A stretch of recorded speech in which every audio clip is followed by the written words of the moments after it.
back to the Footism podcast. We're here with you today for episode 8, I believe. I'm not very sure. We skipped a week, so my timeline is a little off. But we're here today with a new episode for you guys. And as you can see, I've got all my boys here with me. We've got Varun, we got Nabil, we got Satya, and we got Abhishek, and we've got an exciting episode for you guys today because there's a lot to discuss. Not so much in terms of games, but in terms of the ins and outs of the sport, what's happening in and around football right now, and some pretty interesting comments from a president all the way to an Egyptian playing in Merseyside. There's a lot to discuss and a lot of fun stuff to do. And as usual, as has been the case over the past couple of weeks, we're going to start this episode with a game. If anybody is familiar with the Sidemen, you will know exactly what this game is about. And it's a game called Figure Out the Question, let's say. I mean, I'm not very sure how to term it, but basically what I'm going to do to you guys, I'm going to share my screen with you guys right now. So be prepared to not see each other for a short while. And as you guys can see, I've got a Canva file opened up here with I mean, 8 words marked out totally. Now, these 8 words put together form a question. Your job, if you so choose to accept it, is to split yourselves into two teams, discuss with one another what these potential words could be. And after you select one word, I will give you a chance to take a guess as to what the answer could be, which is the box at the bottom. And basically, the team that gets the correct answer wins. It's pretty simple. So, I mean, how would you guys like to go about it? Who are we going to go with the two guys who lived in Leeds in one team, and the two guys outside of that on the other? Up to you guys. What do you guys want to do? I think we should do Man To United United fans fans, versus the normal people. rest of the world. Man United fans versus normal people.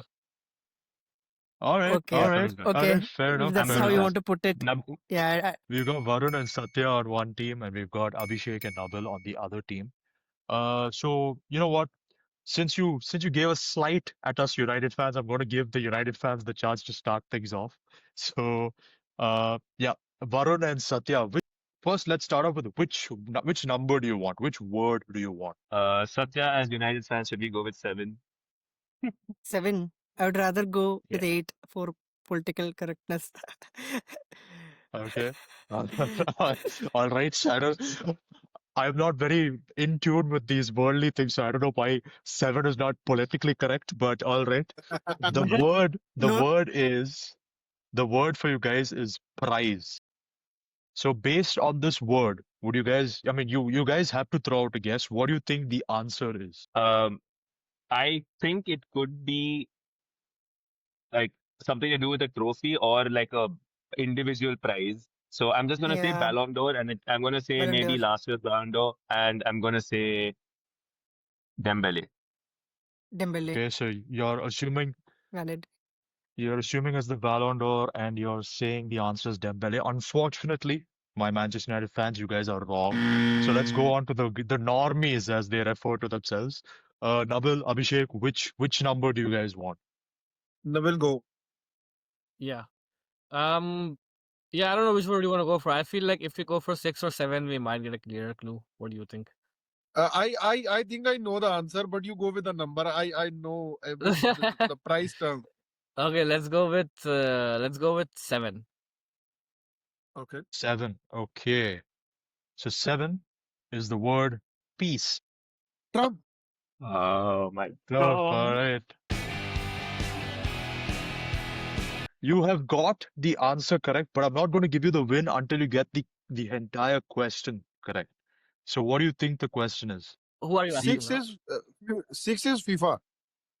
Okay, so wait. So the answer is indeed Donald Trump. Let me just Donald Trump. add that for you guys. Okay. Yeah, the answer is Donald Trump. And yeah, and you're guessing that number 6 is FIFA. You would be right there. It Yeah. is FIFA. But what do you think the question is? You gotta tell me what the question is. Won the Can I go? Who was awarded the Yeah, I was gonna say that. Okay, Who so Who you've was who? got recently awarded the? yeah. Yeah. Who was fifth is the No, no, no. world? Who was awarded Recently the awarded first World FIFA FIFA Peace Prize? something. Yeah. First. okay. So Who was I'll tell you awarded the what. first? So Varun is right on the mark. It is who was awarded, who, sorry, it's who who won Oh, wow. the first ever FIFA Peace First So, Prize. ever. Okay, Hmm. okay. Close enough. The So, Close ever. enough. I mean, and I think that perfectly transitions into what we're going to be discussing first here today.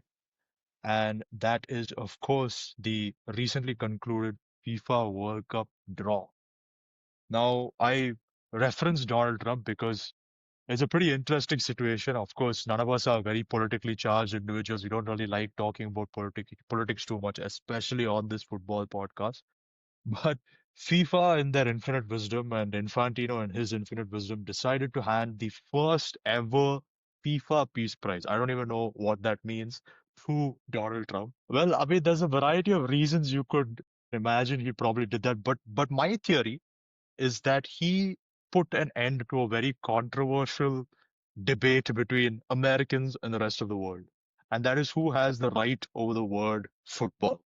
And I say this because during the Football World Cup draw, these were the exact words Donald Trump said. I'm going to try and channel Donald Trump here and do my best Donald Trump impression. Oh, God. When you look at what happened to the football in the United States, which is soccer in the United States, we seem to never call it football because we have a little bit of a conflict with another thing that's called football. But when you think about it, it shouldn't really be called this is football. There's no question about it. We have to come up with another name for the NFL. It really doesn't make sense when you think about it whatsoever. Oh, if you guys didn't understand. I mean, that was my Yeah. thank you Well, very much, thank you very much, thank you. But but I mean, if it wasn't very clear as to what he said, basically, as you guys are aware, in the United States, football is generally what you associate with the NFL or American football, as the rest of the world knows it. And Trump, during his speech during the World Cup draw, suggested that maybe the NFL should consider changing its name because, well, of course, they don't really use their feet as much as European football players do. Let's say that. I mean, it was a very interesting comment to be made. My conspiracy theory is it's because he made that comment that Infantino gave him the Peace Prize. He basically said, you know what, let's put an end to the war between NFL and football. He's sorted it out. He's brought peace to the world of sports by deciding what football should be called.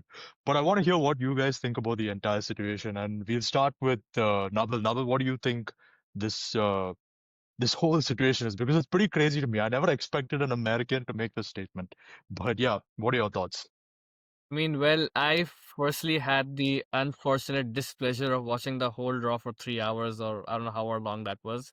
And oh my God, Okay. like I've watched draws all my life, whether it be it for Euros, Champions League, World Cups, whatever. No draw has taken so late to start. They started the actual draw like 90 minutes after it actually started broadcasting. And it was just like it, it was mad. It was like performances after performances.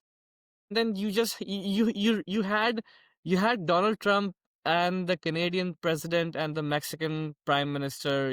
They all came to stage, and at that stage, I was like, "All right, they're gonna draw. They're gonna do the draw," and they're just drawing their own countries out. Donald Trump's the like own country. Canadian prime minister is like Canada. I'm like, what's going on? Why is this not starting? Like it was painful to watch, and as if it wasn't painful enough, you had to watch a made up award going to one of the, like, I don't, as you said, I don't want to get too political over here, but I mean, it was just it was horrible to watch, really. I Let's just was say it was cringe. It was super It was duper very cringe. cringy. It was very cringe. Yeah, One of the most cringiest thing really I've ever weird seen. situation. Yeah. Abhishek, what do you think about the entire situation? About the Peace Prize or the NFL and all those things. I mean, pick and choose, bro. Both are pretty weird, if you ask me. Yeah. So where I come from in this is okay. Let's be honest. I in the previous things I've also said that when people say football or sport is not political, it goes out of the window. It has always been political. Regarding the Peace Prize and everything, that day also in the group I mentioned that Infantino is a smart man. He knows he needs the support of Trump more than anyone for organizing a successful tournament. So from that perspective, I don't see anything wrong with it. He has just instrumentalized his office for something he feels that it is important for to basically get the tournament off the ground and all the support is needed. Because whatever the issues with Trump, people might associate with Donald Trump. One thing is sure that by his sheer force of personality, the way the person he is, he can basically get the tournament up and running, no problems whatsoever in terms of hosting and other things. Whatever FIFA needs for a successful tournament, Trump can provide with Mexico and Canada. So that way, I don't see any problem in, as such. Of course, people have opinion that the way the award is and basically what it is. Maybe in the longer run, there are more people who get the award and then people don't have any problem of those sort of things. But if there's an instrumental use where basically Infantino is getting what he wants, I see no problem. Okay, fair enough. I mean, I think we focused on the American president a bit too much here, and but we'll talk a little bit more about the FIFA World Cup, and that's because the draw was pretty interesting. We had some interesting groups that were allotted. Of course, the groups are still incomplete because we are still awaiting the playoffs to decide what the full picture looks like.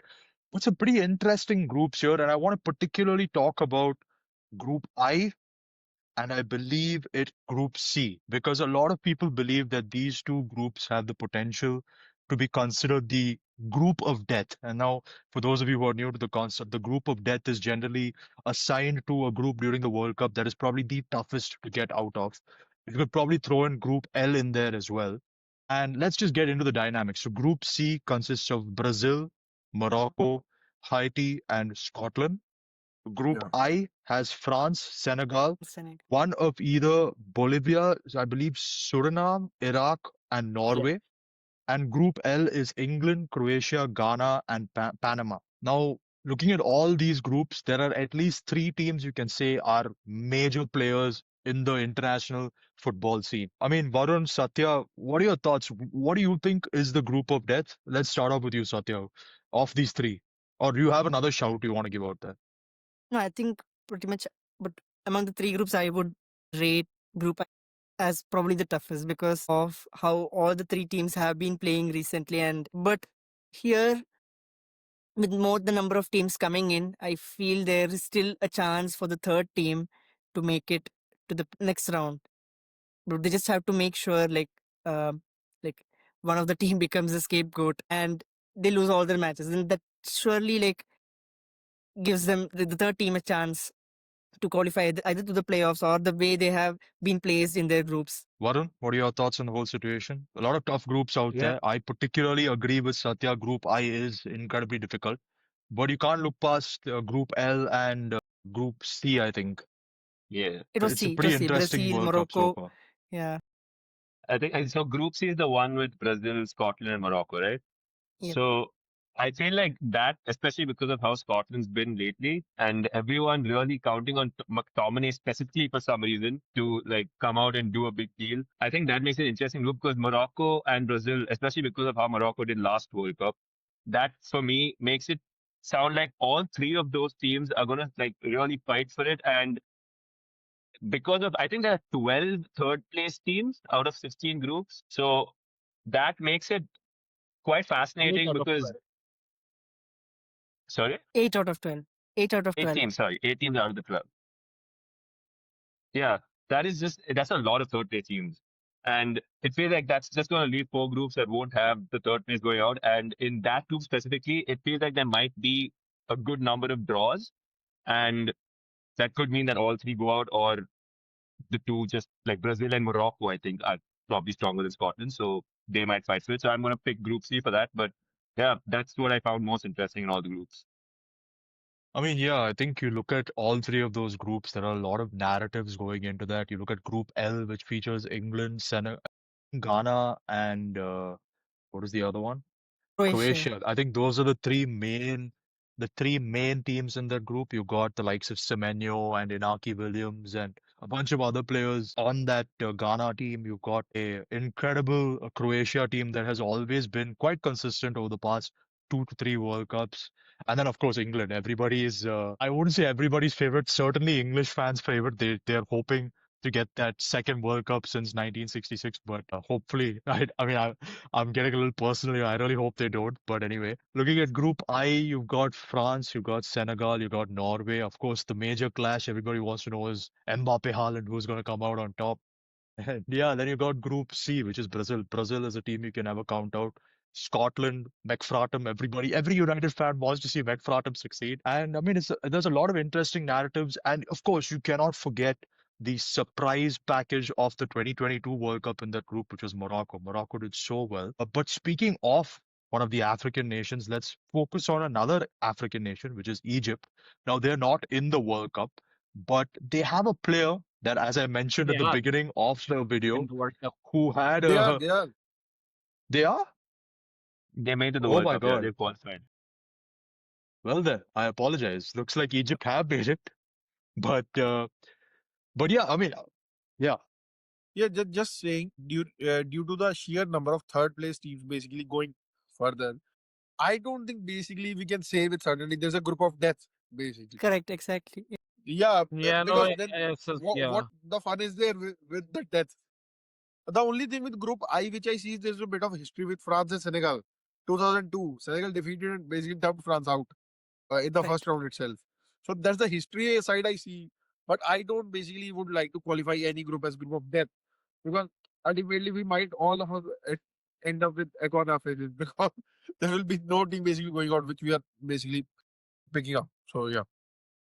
yeah, that's true. I mean, but we can never rule out the surprises that are there with World Cup groups. We've seen major teams just completely, for lack of a better term, shit the bed and, completely knock themselves out. But I mean, there's still months to go before that happens. But I was going to talk about Egypt and them not being in the World Cup. That's my bad. They are actually in the World Cup. And the reason why I brought them up is because there's a particular player that's been making waves over the last couple of weeks. And you can see Abhishek's nonchalant expression there on the side because he's dreading this conversation.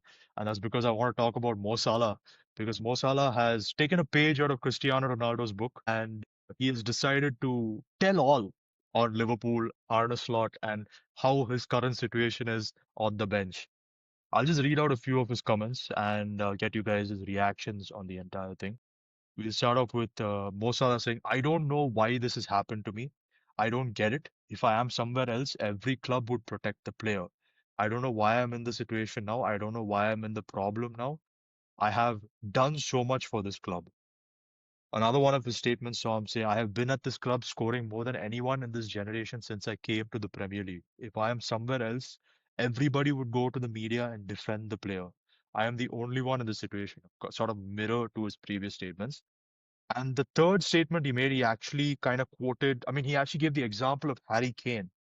So he literally said, can I give an example? It's silly, but I am sorry. I remember a while ago, Harry Kane was not scoring for 10 games. The media were like, oh, Harry will score for sure. When it comes to Mo, everyone is like, he needs to be on the bench. I am sorry, Harry. The guy seems to be rambling a little bit. He even commented on his relationship with Arne Slot. He said he had good relations with the manager, and all of a sudden we don't have any relationships. I don't know why. So, I mean, just with the gist of what he's saying, there's clearly a lot of uncertainty surrounding Liverpool and Mo Salah. And we'll start off with the Liverpool fan here. How are things looking for Liverpool and Mo Salah? Is a breakup in the near future, or can they still resolve this relationship and mend things and get back together? Yeah, very happy, Varun and Nitin. So yeah. So the thing is, he said, I have done so much for this club down the years, and especially last season. Now I'm sitting on the bench and I don't know why. So just go and knock the manager's door rather than speaking to the media in the mix zone. You will get to know the reason why. That is my whole thing. What his whole interview smacked of arrogance. That is my whole issue. I'm very grateful. He has given me memories for my life. Whatever the hatred is against you guys and all those things. I get that. But when the team is in such a spot of bother, you are saying the club has thrown you under the bus. You have also thrown the club under the bus just now. What you have done is no different. And when you say that, okay, I have earned the right, brother, no one earns the right to basically start every week. So 19 games he has played this season, and I think it's 5 goals and 3 assists, somewhere around that number. And he said, especially last season. So, okay, last season was 57 goal contribution. Not even going to that now. So, right backs haven't had them. No trend, of course. There are reasons. But then again, when you say that I have done so much, so you will be the one who will be judged the most harshly. Let's be honest. And there are things, okay, he will not give you so much defensively. That's one part of the story. So, yeah, then he was basically sacrificed. If this word sounds harsh, but yeah. So he was basically kept out of the team. And I'm not saying we have all of a sudden played very good and all those things, but still, our defense is our main issue. But the last three games, he has been basically Mo Salah don't watch it. But the last three games, we have won one and drawn two. We have not lost. He has only played 45 minutes of that. So again, there are different issues with that. But then again, he has not done like what he has not pulled up trees this season. Let me be very crude. And then the other part is that he should have basically resolved it behind closed doors. It was not the way to go, and that's what pisses me off. And okay, so when Nathan asked what the future I see for Mo Salah, so the thing is, if if there has to be an amicable resolution, it has to come from his side. Basically, he has to apologize to his teammates because Sobo just said before his interview, what happens in the dressing room stays in the dressing room, and that was a very mature statement coming from a guy who has been at the club just for 2.5 years, who is 8 years younger than Salah. They say something. So Salah can just not throw what the term is, throw the toys out of the pram, right? So that's the thing. It has to come from Moses' side, and because if no action is taken, like he has just been dropped from the squad to face Inter, I think that has some sort of desired effect. Because if the club doesn't side with the coach, then might as well you fire Slot. And what will happen then is that the new coach will come. He he will not be able to bench Salah because then again the same cycle goes. So wait does it end? Again, coach is the most important thing in my opinion in the club. So then it has to be that way. Otherwise, tomorrow Van Dijk might do it, then Konate might do it, and basically the whole house falls like a pack of cards. That's what it's my opinion. Enough. I mean, it's definitely a tough situation to be in. United fans, of course, like I mentioned earlier, we've seen it before with Cristiano Ronaldo. He had that viral interview with Piers Morgan, which gave Piers Morgan all the kindling he needed to basically burn United down.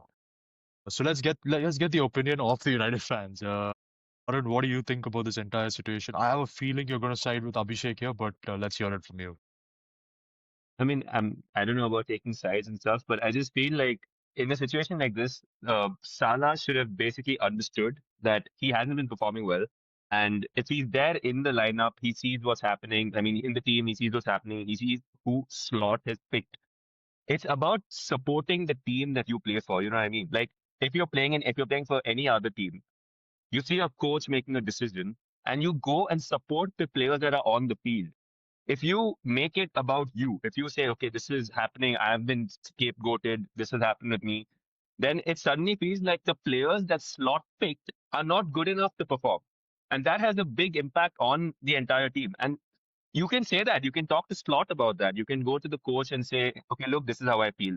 But clearly, he felt like that wasn't working. So the relationship between coach and player has seemed to have changed because of this. I don't know if Slot has verbally or maybe body language wise shown Salah that, there's something up here. You're not doing well. So maybe he's showing anger or frustration towards him, and Salah feels like their relationship has been affected.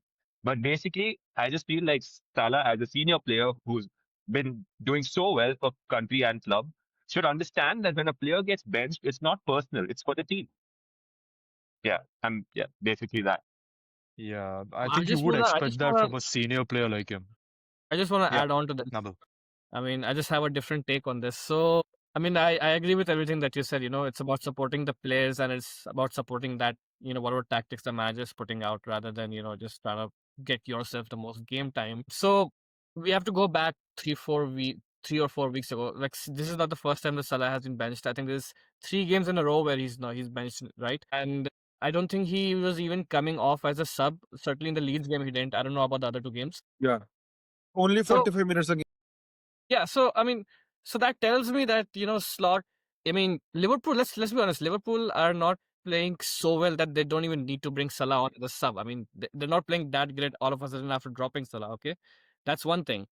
Second thing, you can support the players, right? You can want to support the players that the manager is putting out, but the whole squad's trash. Apart from Szoboszlai and Ekitike, the whole squad is trash. So why is Salah only getting benched for 3 games in a row? Slot, why is he not benching Konate? Konate has been absolutely shit. Like, why is he not benching Konate for 3 games in a row? Why is he benching Salah? Like you could go on about every player except from Szoboszlai and Ekiteke, who I feel like are right now carrying Liverpool, right? So I feel like this is my take on it. I feel like for the first 2 games or whatever, I feel like okay, fine. Salah thought that he wasn't good enough, and then he was like, okay, fine, I'm gonna be benched and let's see what happens. But literally nothing's been improved, right? Nothing. I mean, you can talk about 2 draws and 1 win, not good enough for Liverpool. I'm sorry, but and then you don't even bring on Salah. Like you just leave him on the bench. You bring on some other random players. I don't know. So I mean, I understand where this frustration comes from Mo Salah. Obviously, a viral interview like this is again not helpful for anyone. But I guess I guess I don't blame him totally for just bursting out and giving the interview which he did, because I'm pretty sure he had this conversation with Slot. I don't think he didn't have it with Slot and then just came out of the media. He probably had it with Slot, probably didn't work out there, and then not even coming off the bench against Leeds, I think was just like a tipping point for him. So because in his mind, I feel like everyone is playing shit. Why am I being the only guy? Why am I only being benched if everyone's playing so shit? Especially the likes of Konate and Van Dijk, again senior players who've been ma- who have been making such silly mistakes on the field, costing the game for Liverpool, especially Konate. So I think from that point of view, I kind of agree with Salah's frustration, but then again, yeah, I mean, giving a warrant to like that is obviously not helpful for the club. I mean, to your point, there is a chance he probably had this conversation with Slot Yeah. behind closed doors, and then, it just didn't work out, so he decided to take the next step forward. But also to your point, where you say that why is he the only one being called out? I think it comes with the territory. When you are the top player of your team, you are 1000% going to be scapegoated. And yes, Konate has been crap, but Van Dijk has also been crap, and he has gotten his fair share of blame. I mean, those twerking memes online are not for no reason. There's a reason why they're there. They're there to show that he has been poor in defense. I mean, I guess there's a little bit more pressure on goal scorers and marquee players like Salah because they are expected to perform 24/7, especially when you're coming off a 50 plus goal season. But Satya, what are your thoughts on the situation? Do you think that it is unfair to Salah, or is it just being blown out of proportion from his end? I think it's whatever that has happened. I don't think that gives the excuse for Salah to come out to the media like the way he did, and especially when how things went last season. I think Liverpool had a lot of reservations about keeping him, and they recently gave him the new contract. And when he just like of course he has been quite ineffective even without the goals. Sometimes there were cases where even without GA he was quite effective going forward. Like he was definitely a threat, but that was not happening this season. And he definitely feels that he's been scapegoated, but that doesn't really give him the right to like throw the manager under the bus. And one more thing to note is the reporter never brought the topic about Slot. I think he voluntarily threw Yeah. that. Yeah. Okay, I've had the keyword is had. I've had good relationship in the past, but I don't think that. So that clearly causes like a sort of a tension in the dressing room. And what I've been seeing recently also is a few senior players are also siding with Salah on the same. I don't know if it's just rumors or something, but it really gives a mountain to climb for Slot to bring back the dressing room and not getting it uh, worse like anymore. Yeah, that's a fair point. Just I want to come in just for a few seconds. So problem with us at centre back is that even if Konate performs shit, there are two reasons. We don't have much of a rotation because Gomez has not been fit on a regular basis, and plus Lord for some reason doesn't trust him for a full 90. And other thing, I don't know how technically I'm correct when I'm saying this. There is one reason also because Salah does not track back much as of last season. Plus, we are changing right backs like close basically. Every week there's a new right back. Bradley just came back fit and now he's got suspended for the next game. So I think what's happening is that there is also school of thought playing Sobo on the right and basically strengthen the right side of our team so that we can defend also properly when we have been defending shit. So I think that is also because of the defense also. I mean, yeah, fair point. But I mean, I think at the end of the day, it's a complete bottle job from all ends. It's a bottle job on Salah's end. It's a bottle job on the organization's end. It's a bottle job on Slot's end, and basically things are not looking good for Liverpool. But I mean, I think you guys can figure out where I'm going with this. Speaking of bottle jobs, let's talk about the serial bottlers in the Premier League, Arsenal, because they picked up a very interesting loss over the weekend, a 2-1 last minute loss to Aston Villa away from home. And it has many people wondering, is this the start of the bottling session for Arsenal? Because they have looked like the best team in football over the last, since the season started. They are rightfully number one in the Premier League. They are one of the best teams in the Champions League. And there is a general fear that they could actually win the Premier League and the Champions League and maybe even do a treble, which God forbid. But anyway, jokes aside, that loss has got some of the faithful, I mean, the fans who are hopeful of their demise, thinking that the bottling session has started. What do you guys think? Is this a sign that Arsenal could potentially bottle things? Or are we just blowing things out of proportion like how Salah blew things out of proportion with Slot? Let's start with you, Nabil. What do you think about this entire situation? I think it might be too early to say they are starting to bottling it until I think a few more games in, maybe a couple of draws here and there, and then yeah, we could sense that they might start to bottle league. But you also have to factor in one thing that Arsenal were solid defensively when Gabriel and Saliba were playing together. So it's been a while since they haven't, and despite that, they still managed some wins. But obviously, the games where they have dropped, like the last game against Villa, obviously no Gabriel. I think Saliba was playing. I don't think Gabriel was. So yeah, I mean, I feel like No, those two are It back was together. Okay, okay. Yes, I feel like once those two are back together, unfortunately for you guys, I think Arsenal will be back to where they are, and I think they'll just keep winning once they have Saliba and Gabriel playing together again. But I don't know how long Gabriel injury is, but yeah, once they're back together, I feel Arsenal will be fine. I mean, that's a fair point. Yeah, it is a little too early to say they are bottling things, but it's also important to remember that Man City are now just 2 points behind Arsenal, which is a huge deal. Satya, do you think our counterparts in Manchester, the men in blue, can catch up to Arsenal and potentially once again destroy their hopes and their prayers? yeah. Needless to say, I think definitely they can because I know what they have done in 2011, 12. So, but I think We it's all too know. early to say that Arsenal are bottling the league. But surely they're surely missing the centre back duo of Saliba and Gabriel. There was a stat. Okay, in the past 160 games or something, there were only like one or two times when one of them have like both were not playing.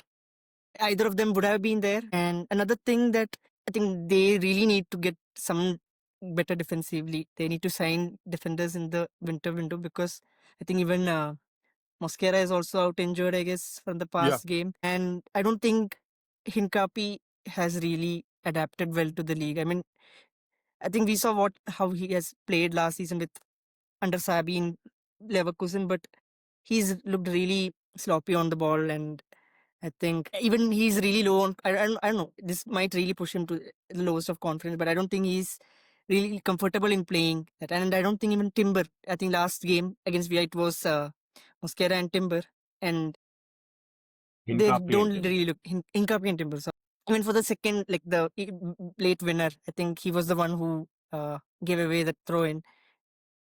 He couldn't even like. I think it's too early to say it's his first season. I think he looks really low on confidence. That's a fair point. Uh, Aston Villa are one of only two teams that have actually defeated Arsenal this season. The other one, of course, being Liverpool. So let's go to the Liverpool fan here. What are your thoughts on the situation? Are things bad for Arsenal? I think everybody agrees that it's too early to say this, but where do you think things could go wrong for them down the line? My point will be more about the thing with City. Okay, City have got enough goals in them. Yeah. Of course, they are conceding goals like what happened. I think it was Fulham 5-3, if I'm correct, right? So What I feel is that Arsenal should have had more points by now. 33 in 15. When my team won the title in 1920, or even last year also, we were doing better than this. So it should. I'm not saying there should be a daylight between City and Arsenal by now, but there should have been a bit of a more of a gap. When you're saying you are basically, if their fan base claims they're head and shoulders of all the team, then of course there should not be 2 points only, right? So that's what I'm saying. But where I differ from Sapta is that where will they put the defenders in the squad if they buy more? They already have four centre backs minus Timber for now. I'm saying, and again, then if these guys all three come back fit, if you sign another one in January, one or two, whatever the number is, where will they be kept in the squad? It will be an unhappy squad, even bad for squad harmony, where I see. But I think Arsenal should come good. But if City stay on their tail, then it will be a different thing. Yep, that's a fair point. And just speaking of City, before we go to Varun about it, let's just give a shout out to Raya and Cherki. My God, what a performance against That I was don't know such who a they great play. Who cross. did they play? Sunderland. Who did City play? Sunderland. Sunderland. Holy crap! Sunderland. I mean, shades of Dimitri Payet with that with the Rabona cross. That was incredible, and the guy was just a machine. I think over the summer I was really hoping United signed him, but now he is hell bent on destroying United, as we've seen from his quotes previously. But Abhishek, how do you feel about spending 120 on words and not 30 on Shirky? I was literally thinking I was sneaking past, but no. oh Abhishek, man, Abhishek, Abhishek, Leeds signed Tanaka for 2.5 million. He scored 2 goals now. oh I always wanted Cherky at Liverpool, even I think around 2023 when the midfield was being rebuilt. He did not have the numbers then. But of course, I've been hearing for him about like ages now. Even last year also, I think we needed a player of his profile or something. I don't know how it would work with if Verge and Cherky both were in the same team, but he would have been a very interesting acquisition. But then again, the data crunchers and the numbers and everything show that Verge is higher, Cherky is lower. But now on the pitch, Cherky is being better, but of course, Verge will come good. I know. I mean, you can only Yeah, hope he that we better. come good, but Yeah, he better No, because we've got a World Cup to win. uh, yeah, the resident Germany fan is hoping that he comes good, but yeah, wow. Varun, quick recap on the situation. What do you think about the entire situation going on with Arsenal? I mean, because you guys spoke about City, that's what I was going to start with. I feel like the seasons that we've had teams running away with it, it's been teams that have been like Pep's team or Klopp's team.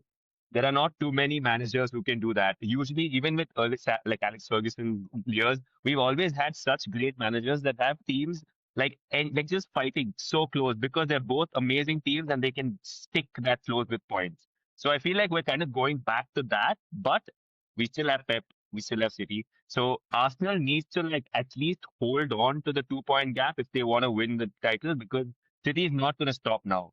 City is gonna Pep's gonna bring the best out of all their players right now, and like we can see, and Arsenal with the way they're playing right now, they have of course they have injuries, but it seems like there's something they can salvage if they keep going without like injuries or not.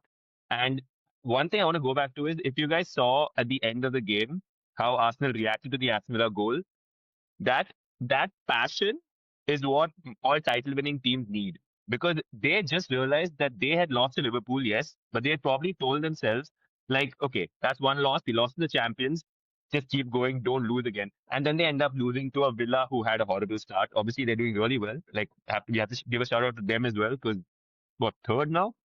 But Arsenal could clearly have that the passion that they have, I feel like that could carry them. But it's all about how City handle the next few months. Because this is when City start coming in. City have had a lot of bad starts before. It's December Christmas is when City. they start climbing. Yeah. Yeah, And post Christmas I mean, Arsenal bottling as well. So yeah. yeah, I don't know what gifts Pep is giving these guys to get them out on such top form, but I think let's switch to another Spanish manager. We've spoken about Mikel Arteta's Arsenal. We've spoken about Pep Guardiola's City. Let's go to the La Liga this time around, and we'll just get a quick comment from Nabil about this because there are rumors going around that the Real Madrid locker room are not too happy with Xabi Alonso. and that some of them are potentially banding together to try and get him out. Now, of course, these are just rumors. There is no actual, uh, what do you say? I don't know what the term would be. There's no actual meat in this particular news piece. But what do you think of the situation? What are your thoughts on Xabi's performance with Real Madrid so far? Do the players have a right to be annoyed with how things are going with Xabi? And how would you change things around? Let's get a quick statement from you, and we'll quickly close up the episode. Yeah, it's a weird one. Obviously, there have been rumors. I personally hope that they are just rumors. Yeah, no, it's. I mean, for the past 6 7 games that Madrid has played, I mean, they really haven't played that well. Since the Clasico win, have won only two of our six La Liga games, I think. And even in the last game, like there was just no intensity, no energy to go ahead, to attack, to create, to do anything. It was the same at Elche. It was the same at what was the other game that we drew? I don't even remember. Our Girona game. Girona. It's just yeah, Given. there's just no energy, no desire to just go attack and so I mean I feel like a part of it has the manager has to take the blame as to why isn't he getting these players to play the way they can or as we are know as we they can play so yeah no I mean, Javi really has to get his sort his things now. Even with the formation, I don't know why sometimes Javi Alonso goes with a 4-4-2 and then he plays Bellingham and Arda Güler wide. Like that has never worked. I mean, always play Bellingham and Arda Güler centrally behind Mbappe and Vinicius. That's when they really click. And again, the last Celta game, he did the same thing. Again, they started off wide. And it was just, oh my God, it was such a horrible game last night to watch. But yeah, no, I mean, I wouldn't be too worried right now as a Madrid fan. I don't think it's alarm bells ringing in terms of, oh, Javi's going to get the sack next week or something. I don't think that's going to happen. I think he has the board stress so far. I think he will have it for the whole season.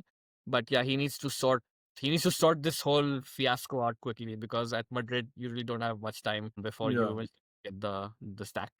I mean, it's definitely a very frustrating situation to be in, and so is many of the things we've spoken about so far. Liverpool are in a frustrating position, United are in a frustrating position, Arsenal, if things go poorly from here, could be in a frustrating situation. And all of that stuff kind of just gets to people overwhelmed, which is why I thought we would end this episode on a bit more of a serious tone, perhaps talk about something that is a lot of us are very familiar with, and that's, of course, psychology and sports psychology. Because recently the news came out that Barcelona's defender Ronald Araujo is taking a break from the sport for his mental health concerns. And this isn't the first time we've seen this happen. We've seen players before take mental health breaks, the likes of Richarlison, the likes of Jesse Lingard. And it's not just limited to the sport of football. You've got players in basketball, you've got players in cricket, you've got players in all facets of life in this industry that we call sports, taking breaks and understanding the importance of mental health. And it's a very important thing in football because I mean, you know what, as fans, we like to banter, we like to crap on players, we like to talk shit about players, and that's just amongst us fans. But there are times where these kinds of things get to players and could affect them both on the pitch and off the pitch, which is why I thought we would have our uh, psychologist, our in-house sports psychologist, talk to us a little bit about how certain aspects outside the sport, outside the field, like the discussions, like the pundits, like the criticisms, can affect players on the pitch and off it. So yeah, over to you, Varun. Close us out. Tell us a little bit about sports psychology, man, and why it's so important in this day and age. So I think, like, yeah, I think the conversation started first when Saurabh said that we should talk about Araujo and how he felt. So right after I think it started with the Chelsea game. Araujo basically did something really stupid and he got sent off. It's such a big game, and he, I think, realized that what it was a mistake to make in such a big game.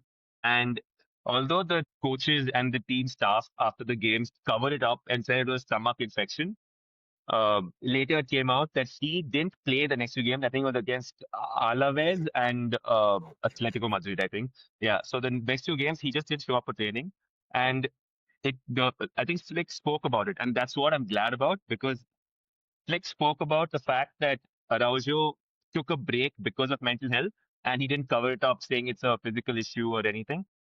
And that's what's important, I think, when it comes to like mental health in a team, that the coaches, the staff, and your other teammates back you up when you go through something like this.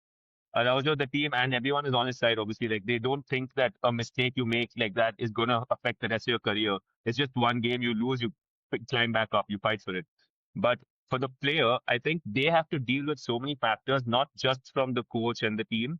Like we were talking, like you just mentioned, punditry. I think that's one of the biggest issues that happens in sport because footballers and athlete actors in general, they have to handle not just one opinion or two opinions from like friends or family. They have to handle opinions and thoughts about what the entire world thinks about them. So if there's one thing to say, okay, like, I won't listen to that. I'm going to focus on my game. I know I'm good enough, but you can't really block out so many voices hitting you from everywhere.